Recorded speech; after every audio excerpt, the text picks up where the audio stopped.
تو دیکھتے ہیں اس مثال کو. پہلے تو ایودو کی طرف آتے ہیں. ایودو ہمارے پاس دو لفظ ہیں، آپ نے دونوں سنے ہوئے ہیں، قرآن میں دونوں استعمال ہوتے ہیں. ایک ہے لفظ حب، ایک لفظ ہے لفظ ود یا ود. دونوں کے معنی میں بہت معمولی سے اختلاف ہے، فرق ہے تھوڑا سا. تبھی تو جہاں ود استعمال ہونا ہوتا ہے ود ہوتا ہے، جہاں حب اور حب استعمال ہونا ہوتا ہے حب ہوتا ہے. حب کہتے ہیں، جو اس کا لغوی معنی ہے وہ یہ ہے کہ جب دانے میں بھرائی ہوتی ہے،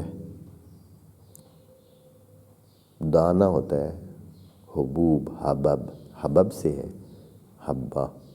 تو دانہ جب کوئی بنتا ہے اور بھرنا شروع ہوتا ہے اور اس میں وہ فائدہ مند چیز اور کھانے والی چیز جب اس میں پڑتی ہے اور وہ بھرتی ہے اور پھر وہ یہاں رہتی ہے، اس کو کہتے ہیں حببہ.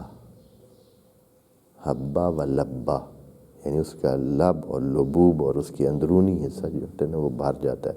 تو حب بھی یہی ہوتی ہے کہ جو محبوب ہوتا ہے وہ کیا کر دیتا ہے، حاب کے دل کو بھر دیتا ہے، اس پہ حاوی ہو جاتا ہے، یعنی بھرائی اس کی وجہ سے ہو جاتی ہے. تو جو محب ہوتا ہے اس کا دل یا اس کا اندرون بھر جاتا ہے کس سے؟ دوسرے سے. یہ جو ہے حب سمجھیں باہر سے ایک عمل ہوتا ہے جو انسان پہ حاوی ہو جاتا ہے، انسان پہ آ جاتا ہے باہر سے. پہلے اس میں وہ نہیں ہوتا ہے، پہلے خلا ہوتی ہے، خلا میں وہ چیز آ جاتی ہے. ود جو ہے وہ اس کے بالعکس ہے. ود جو ہے وہ کسی خلا کے بھرنے کے نام نہیں ہے، بلکہ جب وہ خلا بھری ہوئی ہوتی ہے تو اب اس سے جو کچھ اظہار ہوتا ہے،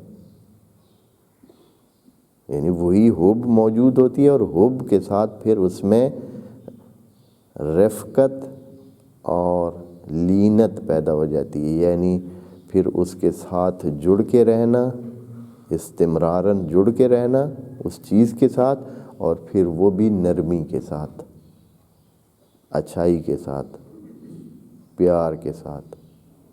اس کو کہتے ہیں مودت.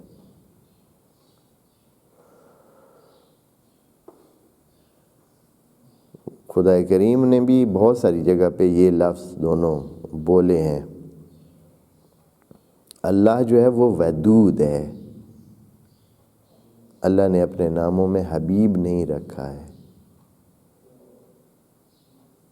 سمجھ آئیے فرق کا پتہ چلا ہے؟ حبیب نہیں ہے اللہ کے ناموں میں. اللہ کے ناموں میں کیا ہے؟ ودود ہے. اس لیے کہ یہ کام اس سے نکلتا ہے، اس سے ہوتا ہے، اس کے اندر موجود ہے، اس سے ہوتا ہے، وہ کرتا ہے، اظہار کرتا ہے. ود وہ کرتا ہے. حب ایک قسم کا متاثر ہونے کا عمل ہے اور ود متاثر کرنے کا عمل ہے. تبھی لا اسألکم علیہ اجرا الا المودہ، مودت چاہی گئی ہے، حب نہیں چاہی گئی ہے. عمل کر کے دکھائیں. حب تو وہ ہے جو آپ خود متاثر ہوئے، آپ کسی کے اچھائی سے متاثر ہوئے ہیں، آپ کے اندر اس کا چاہنے کا عمل پیدا ہو گیا ہے، تو یہ آپ متاثر ہوئے ہیں.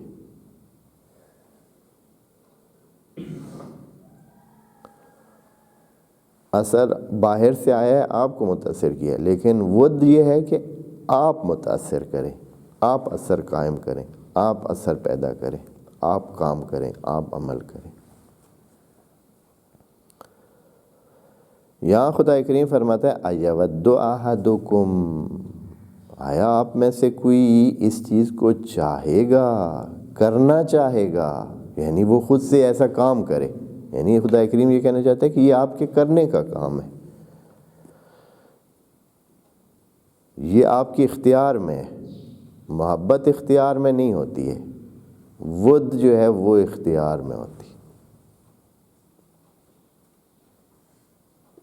محبت اس لیے اختیار میں نہیں ہوتی ہے کہ آدمی اس سے کیا ہوتا ہے، متاثر ہوتا ہے نا، یعنی خلا بھرتی ہے، خالی ہوتا ہے ایک مقام، اس کو وہ بھر جاتا ہے تو وہ متاثر ہونے والے میں، اس لیے وہ اختیار میں نہیں ہوتی۔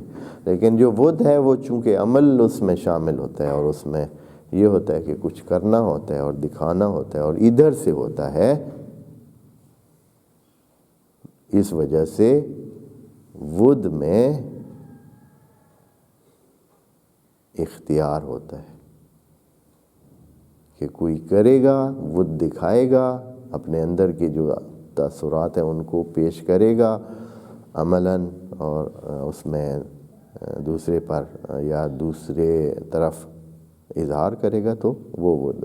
تو یہاں خدا کریم نے بھی یہاں گیا ایود احدکم، یعنی یہاں خدا کریم نے یہ ایودو کا مادہ یہاں استعمال کر کے یہ کہنا چاہا ہے کہ یہ آپ کے اختیار میں ہے۔ یہ نہیں ہے کہ یہاں آپ مجبور ہیں، یہ آپ کے اختیار میں ہے کہ یہ آپ کام کر سکتے ہیں۔ ایود احدکم، آیا آپ میں سے کوئی چاہے گا، اس چیز کو پسند کرے گا، صرف چاہنا نہیں ہے، پسند کی حد تک، یعنی اچھا جانے۔